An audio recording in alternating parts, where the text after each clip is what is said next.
Aujourd'hui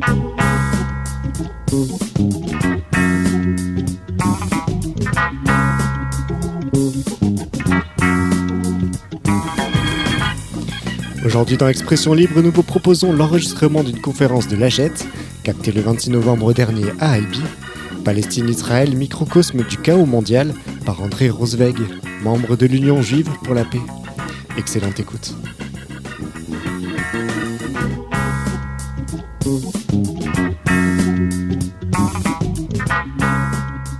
Le sujet que j'ai proposé à Roland, je ne l'ai jamais traité, mais c'est une idée qui me paraissait importante. C'est cette idée que, aujourd'hui, Palestine-Israël, c'est un peu le microcosme des contradictions du monde. Et donc, je voudrais dire assez vite, ça va être un peu un plan détaillé que je vais vous proposer en vous renvoyant ensuite à d'autres ouvrages. La première idée, c'est, je crois que nous sommes conscients aujourd'hui que la survie de l'humanité, j'ai envie de dire, n'est pas assurée au-delà du siècle. Bon, je suis pas là dans un discours millénariste, mais il est clair qu'on est tous, je crois, conscients, ici, des risques pour la survie même de l'humanité. Les multimilliardaires qui, auprès de Trump, font semblant de minorer le danger, sont déjà en train de se demander sur quelle planète quelques happy few pourraient s'installer, avec probablement quelques domestiques quand même, pour échapper à cette impossibilité de continuer à vivre sur la planète qu'ils auront détruite. Je crois que ce risque, c'est d'abord le risque d'accélération du changement climatique, avec le cortège de conséquences que vous connaissez. C'est la montée des eaux, c'est les zones rendues inhabitables, c'est les canicules et les sécheresses, c'est d'éventuelles glaciations, puisque le changement climatique ne se résume pas au réchauffement, c'est l'effondrement de la biodiversité. Bon. Donc, on sait cela. Et on sait que cela, c'est le résultat d'une fuite en avant du capitalisme mondial. Dans les dernières années, il y a un terme qui s'est imposé dans le débat public, qui est celui de l'anthropocène. C'est quoi ? C'est de dire que, en gros, tout le monde se met à peu près d'accord pour dire, à partir de la révolution industrielle, on est dans un mécanisme infernal qui conduit à ce que l'on connaît aujourd'hui, cette montée de la température, cette chute de la biodiversité. Je suis de ceux qui parlent pas d'anthropocène, mais qui parlent de capitalocène. Parce que, incontestablement, c'est la logique même du capitalisme qui nous conduit à cette situation-là. Et cette logique, elle ne s'arrête pas aux éléments que j'ai déjà donnés, elle a aussi pour conséquence la stérilisation des terres cultivables, stérilisation chimique, stérilisation comme conséquence de l'extractivisme. Alors c'est aussi un terme que l'on a un peu maintenant tous entendu, c'est l'idée qu'un certain nombre d'économies vivent de l'extraction incontrôlée de leurs ressources minérales, des ressources énergétiques, et que cela a des conséquences évidentes sur l'accès à l'eau, puisque souvent cet extractivisme est un système de gaspillage de l'eau qui fait que le manque d'eau pour la population, aussi bien pour sa consommation que pour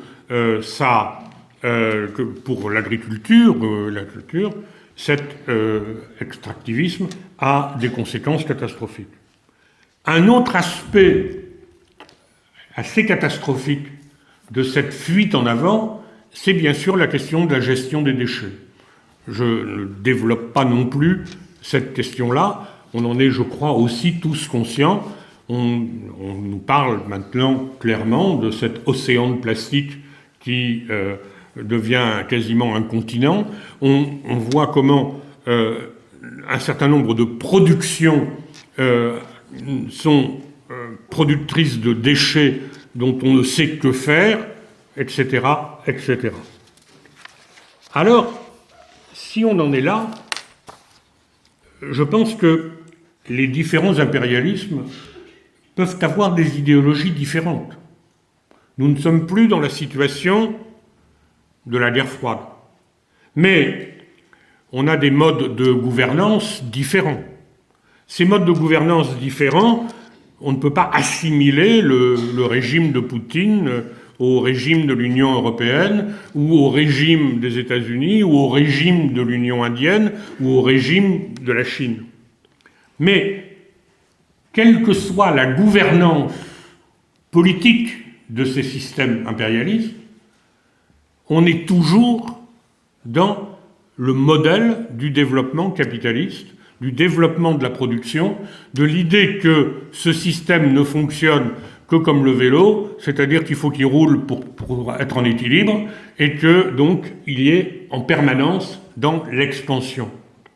Ce système-là, bien évidemment, provoque une montée des affrontements entre les impérialismes, mais une surexploitation des pays dominés, avec déjà des zones stérilisées. Je ne vais pas développer sur l'agent orange, sur les mines d'uranium ou sur les mines antipersonnelles d'un autre côté. Et le risque, c'est bien sûr que les guerres dévastatrices le deviennent jusqu'à l'utilisation de l'arme nucléaire, qui n'est finalement plus exclue dans un certain nombre de discours. Comme dirait un certain Jaurès, toujours votre société violente et chaotique, même quand elle veut la paix, même quand elle est à l'état d'apparent repos, porte en elle la guerre, comme la nuée dormante porte l'orage. Vous connaissez à Albi cette citation de Jaurès, mais je ne pouvais pas ne pas la rappeler.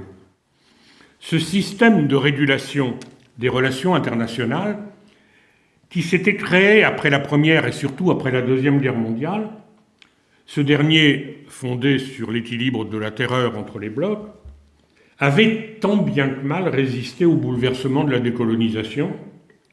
Il a, ces dernières années, volé en éclats, et le droit international, au XXIe siècle, ne s'applique pas du tout. Je rappelle la guerre d'Irak, je rappelle la guerre d'Ukraine, je rappelle le génocide du Rwanda. Le droit international tel qu'il s'est forgé depuis la Deuxième Guerre mondiale ne fonctionne plus. Il n'est plus appliqué, il n'est pas en service dans les différents conflits que nous connaissons. Et cette situation provoque une montée de l'intolérance, intolérance notamment vis-à-vis des migrations que ce capitalisme et ses affrontements provoquent directement ou indirectement, déplacement de population, migration climatique, migration liée à l'utilisation des sols et des sous-sols, migration liée aux parcs naturels imposés environnant les gens qui y habitent, migration liée aux crises politiques. Et les impérialismes justifient des politiques sécuritaires et le recul des libertés. Le symbole de Guantanamo peut être à ce moment-là invoqué.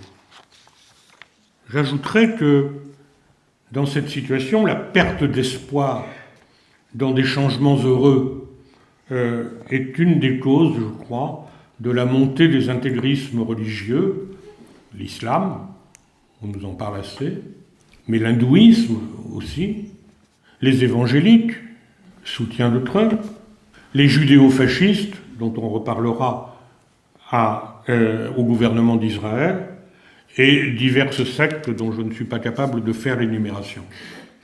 Et oui, je crois on peut montrer que Palestine-Israël, c'est le microcosme de ce chaos mondial. La concentration des contradictions que je viens de rappeler. On parle de la contribution carbone. Tel Aviv est la ville championne des climatiseurs. Bon, exemple qui peut apparaître dérisoire, mais vous avez sur une terre qui connaît les problèmes d'une zone relativement aride et qui va développer une consommation énergétique et une consommation d'eau liées à la volonté d'installer sur cet endroit-là le mode de vie européen à Tel Aviv. C'est de façon extraordinaire le vol de l'eau par les Israéliens qui privent le peuple palestinien de ses ressources en eau.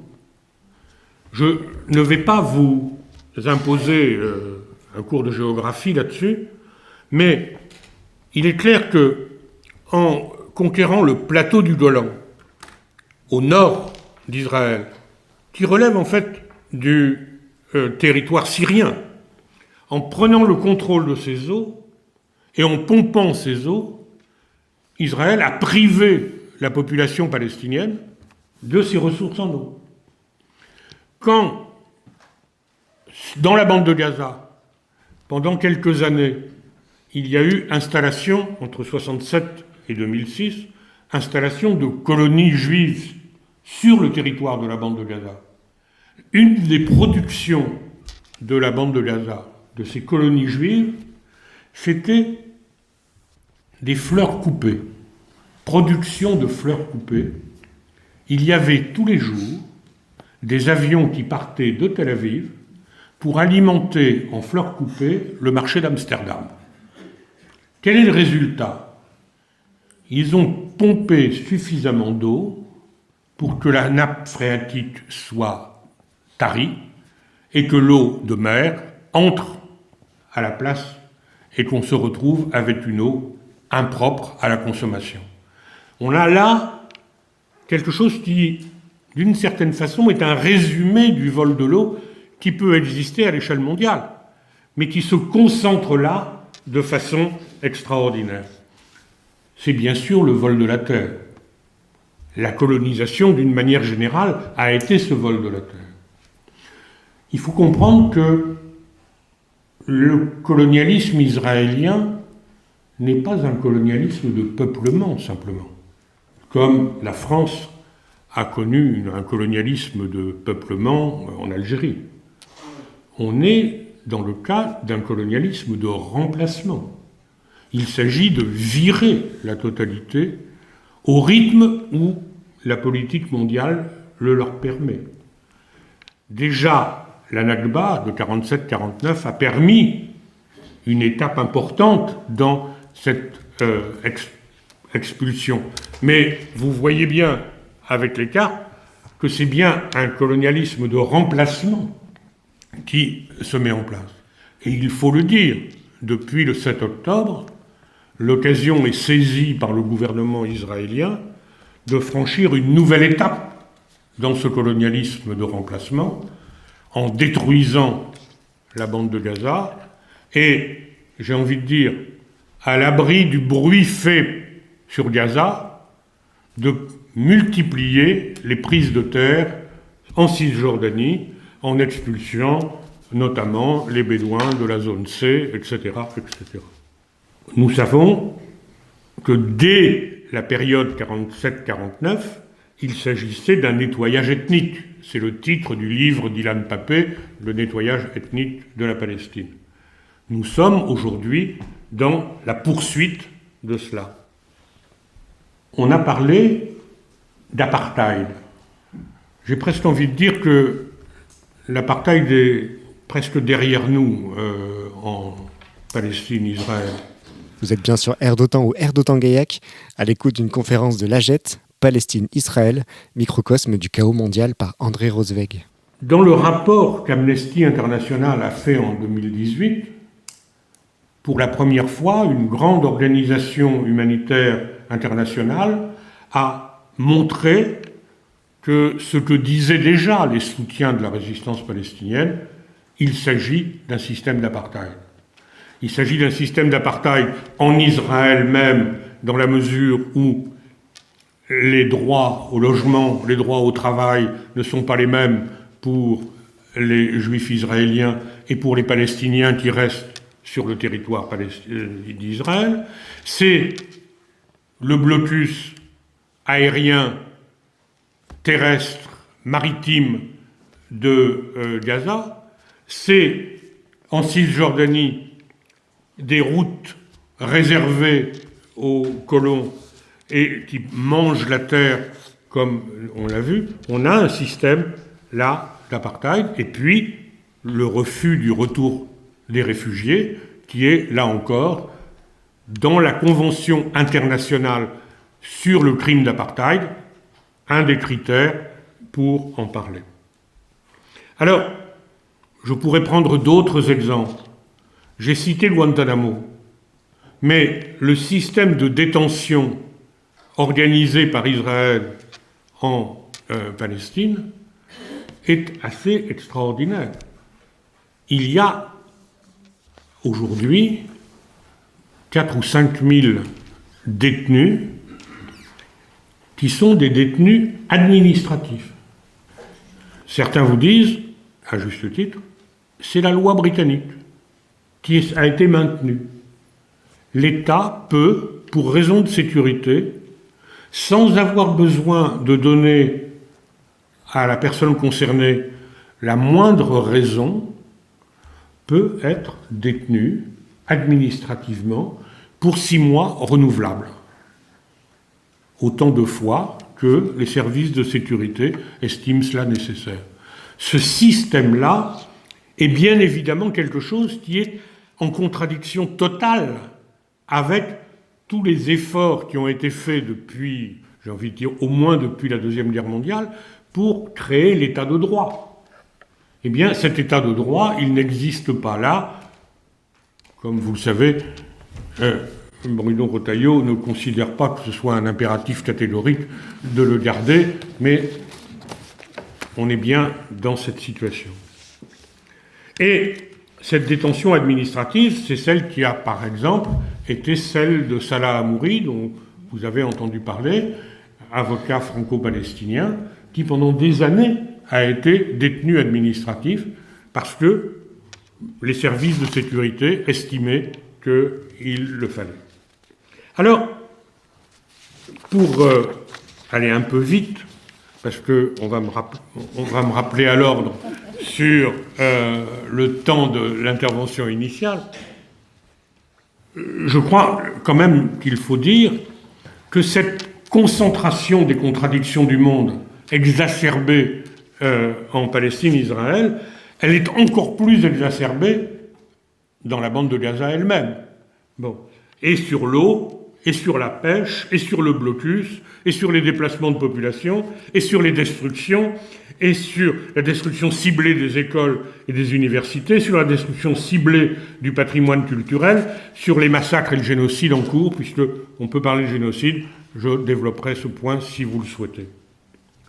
Alors, quand j'avais cette idée de faire cet exposé à Climax à Bordeaux, parce qu'il y a un festival Climax, et je me disais, qu'est-ce que je vais bien pouvoir dire à Climax ?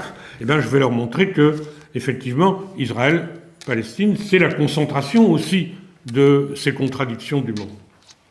Et donc, quand j'étais à Uzès, où Roland m'a recruté, quand j'étais à Uzès, j'ai signalé ce projet à mon ami Ronnie Broman, que je ne vous présente pas, ancien président de Médecins sans frontières. Et quand je lui ai dit ça, cette présentation, il m'a dit, en présentant ainsi Palestine, Israël, comme le microcosme du monde, Israël trouve en toi son meilleur défenseur.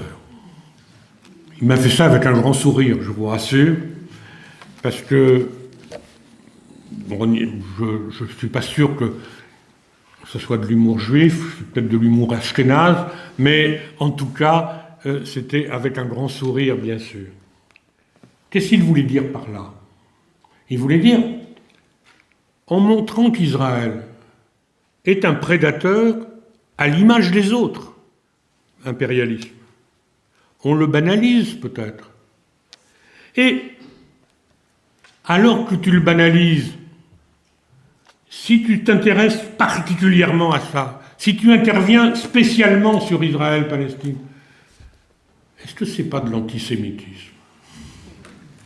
Et je dois le dire, s'il y a des personnes ici qui ont tenu des tables, et je sais qu'il y a des gens qui ont tenu des tables à Albi sur le boycott, le désinvestissement et les sanctions, on a tous, je crois, eu des gens qui viennent nous voir en nous disant « il y a plus de morts au Soudan qu'il n'y en a en Palestine, il y a plus de détenus ouïghours en Chine qu'il n'y a de détenus en Palestine, il y a plus de pogroms contre les musulmans en Inde qu'il n'y a de répression en Israël.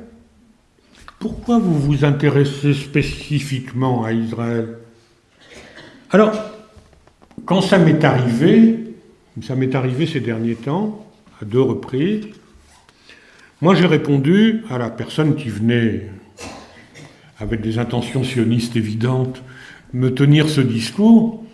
Je lui ai répondu, c'est curieux, je ne me souviens pas de vous avoir vu à la dernière manifestation pour l'Ukraine. Et je voulais dire par là, bien sûr, que on fait des tables pour la Palestine, mais la plupart d'entre nous sont concernés par bien d'autres affaires. Et surtout, ce que je vais dire maintenant, c'est que, bon, les sionistes à qui j'ai dit ça, n'ont pas souhaité développer la discussion. Parce qu'effectivement, en général, ils sont assez peu présents eux-mêmes sur la défense de la paix, où que ce soit. Mais ma réponse n'épuise pas le sujet, vous le comprenez bien. Il faut bien sûr comprendre que, comment dire, Israël est une pièce maîtresse de l'impérialisme occidental. On a utilisé cette formule-là souvent. Vous avez déjà entendu qu'on a dit qu'Israël, c'était le porte-avions américain sur une mer de pétrole. On voit bien ce que ça veut dire, cette volonté de contrôle. Mais les États-Unis et l'Europe couvrent d'autres crimes, comme dit dans la première partie de mon exposé. D'une certaine façon, la spécificité aujourd'hui, c'est qu'Israël dit et fait tout haut ce que les autres font de façon plutôt honteuse. Évacuer, pour prendre un exemple, Israël évacue ses déchets en Cisjordanie. Israël construit l'usine d'élimination des déchets de l'autre côté du mur. Israël, donc, se comporte de façon tout à fait insupportable. Est-ce que c'est différent du fait que nous, Français, on tolère que nos bateaux à désamianter, ils soient désamiantés en Inde, que nos déchets électroniques soient transportés par containers en Afrique? Sur le fond, c'est pas plus brillant. Mais si vous avez vu le film de Roland Nurier, Yala Gaza, Sylvain Sipel, l'ancien correspondant du Monde, utilise une image qui me paraît très parlante. Il dit « Ce que fait Israël, c'est uriner dans la piscine, mais du haut du plongeoir. » Sylvain Sipel dit « Il nous est tous arrivé de ne pas pouvoir nous contrôler en temps voulu, et de faire le plus discrètement possible un petit pipi dans la piscine parce qu'on n'a pas le temps d'en sortir. Moi, je n'ai pas ce souvenir-là, mais Sylvain Sipel le dit. Mais il dit, ce que fait Israël, c'est pisser dans la piscine, mais du haut du plongeoir. Pendant des années, Israël disait, les Palestiniens sont partis, parce que les pays arabes leur ont dit de s'en aller, et qu'ils pourraient revenir, c'est pas nous qui les avons chassés, c'est pas nous qui leur avons... Il y avait un déni de ce qu'avait été la Nakba. On n'est plus dans cette situation-là. Aujourd'hui, Israël dit, non seulement on l'a fait, mais on aurait dû aller jusqu'au bout. Les fachos qui sont au gouvernement israélien disent ouvertement, aucun Palestinien n'a de place définitive sur ce territoire. Non seulement on l'a fait, mais on va le refaire. Et on va continuer à le faire. Donc si vous voulez, nous dit Israël, je débarrasse la Palestine des Palestiniens et je n'en ai rien à foutre de ce que vous pouvez en penser. Alors oui, à partir de là, je crois qu'il y a de bonnes raisons d'accorder à ce sujet une particulière attention et une particulière action. Je ne plaide pas ici pour que nous ne parlions que de ça. Je ne vous encourage pas à abandonner les autres combats, les autres débats, les autres actions. Mais la lutte contre la fuite en avant vers la catastrophe climatique doit nous mobiliser de façon multiforme. La solidarité avec les peuples dominés doit se développer. La solidarité avec l'Ukraine agressée et occupée, la solidarité avec la Kanaki, la solidarité avec les migrants sont des combats auxquels nous devons participer. Mais Israël est une pointe avancée de cette politique mondiale qui nous mène à l'abîme. Sa politique de colonisation n'est pas simplement de peuplement, elle est un colonialisme de remplacement comme l'a été la colonisation de l'Australie ou la colonisation des États-Unis qui ont éliminé aborigènes et indiens. Sauf que ça intervient, j'ai envie de dire, à contre-temps. Le nationalisme de Herzl à la fin du XIXe était déjà un nationalisme tardif par rapport au mouvement nationaliste des nationalités dans l'Europe du XIXe. La poursuite aujourd'hui d'un colonialisme de peuplement est en contradiction totale avec le monde tel que, maladroitement, il a été tenté de créer les instruments de la survie de ce monde, dans la paix. Aujourd'hui, on vit une nouvelle Nakba. Depuis le 7 octobre, parallèlement à l'accélération de la colonisation de la Cisjordanie et de Jérusalem-Est, c'est le génocide de la population de la bande de Gaza. Le tout, mais ça c'est un autre débat, au nom d'une identité juive fantasmée qui prétend à un messianisme religieux et tient comme allié ce phénomène extraordinaire des évangéliques qui sont des sionistes antisémites. Comme vous le savez, les évangéliques expliquent qu'il faut que tous les juifs reviennent, je mets reviennent entre guillemets, puisque c'est l'hypothèse qu'ils en viennent tous, que les juifs reviennent à Jérusalem, parce que là, le Messie reviendra, et ou bien ils le reconnaîtront, ou bien ce sera l'Apocalypse, et ils disparaîtront dans un enfer définitif. Sur le plan religieux, je préférerais ne pas avoir trop de questions tout à l'heure, parce que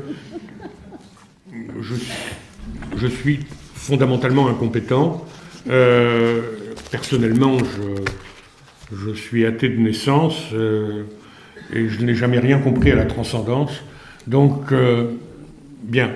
Vous êtes bien sur Air d'Otan ou Air d'Otan-Gaillac, à l'écoute d'une conférence de l'AGET, Palestine-Israël, microcosme du chaos mondial par André Rosweg. Mais c'est le discours des évangéliques, qui est un discours incontestablement sioniste, antisémite, puisqu'il faut que les juifs ne soient plus juifs et reconnaissent le Messie pour qu'ils soient éventuellement sauvés. Aujourd'hui, il ne s'agit plus d'entorse au droit international, comme on l'a connu avec la guerre en Irak, par exemple. Aujourd'hui, c'est ouvertement la négation du droit international.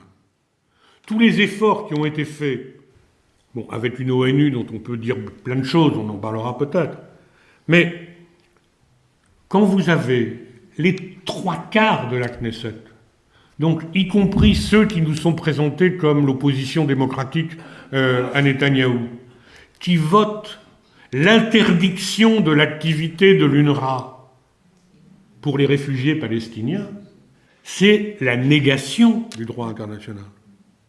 Et donc, nous avons à comprendre le caractère insupportable du fait que la France reste totalement engagée aux côtés de cette politique israélienne.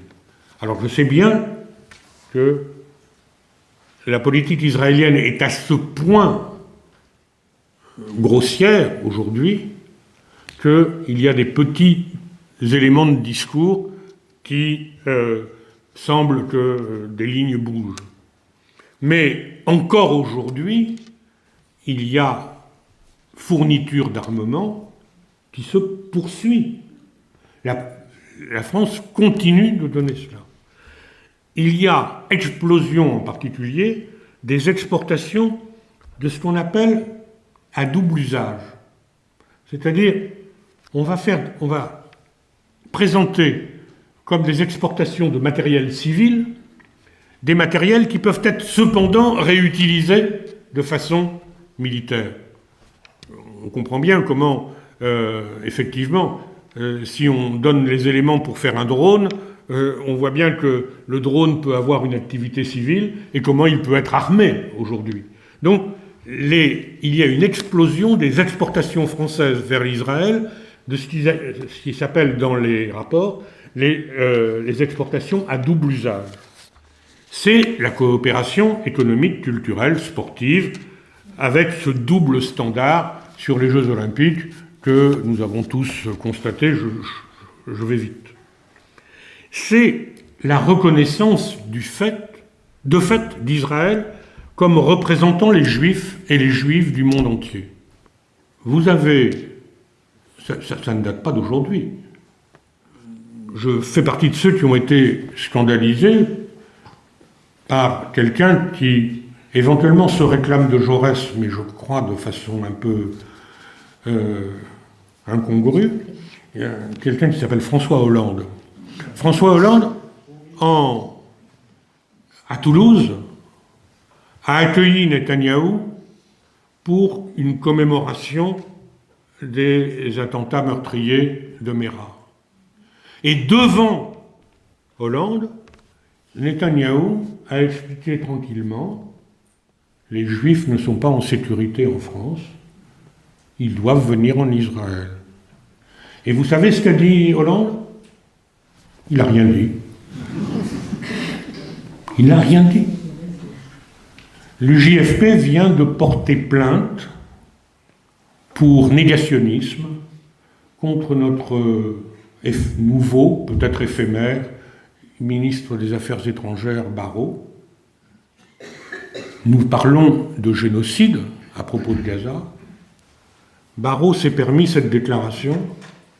Il est criminel d'accuser de génocide un peuple qui a été victime du génocide. Intellectuellement, historiquement, c'est une absurdité. Mais ça veut dire que, pour Barrot, d'une part, un peuple qui a connu un génocide ne peut pas en commettre un. C'est déjà bête comme remarque. Mais considérer qu'Israël représente le peuple juif, et que parce que les Juifs d'Europe ont connu la Shoah, alors Israël ne peut pas être coupable de génocide, c'est du négationnisme. Si, après avoir été complice du génocide des Tutsis du Rwanda, nous restons complices par notre passivité du génocide en cours en Palestine, comment se regarder dans la glace? J'ai une conviction. Si nous laissons le peuple palestinien aux mains d'un État génocidaire, nous ne gagnerons pas non plus sur les autres terrains. Mais si nous réussissons à développer à l'échelle du monde l'intifada, ce qui veut dire soulèvement, soulèvement de la population contre le génocide en cours, si nous sommes capables d'avoir cette force-là, je crois que nous gagnerons en force pour les autres combats. Alors, je dirais, pour terminer, oui, même si Macron et Barnier ne le veulent pas, nous serons là. Et nous serons là pour dire cessez-le-feu immédiat, Palestine libre de la mer au Jourdain, égalité des droits.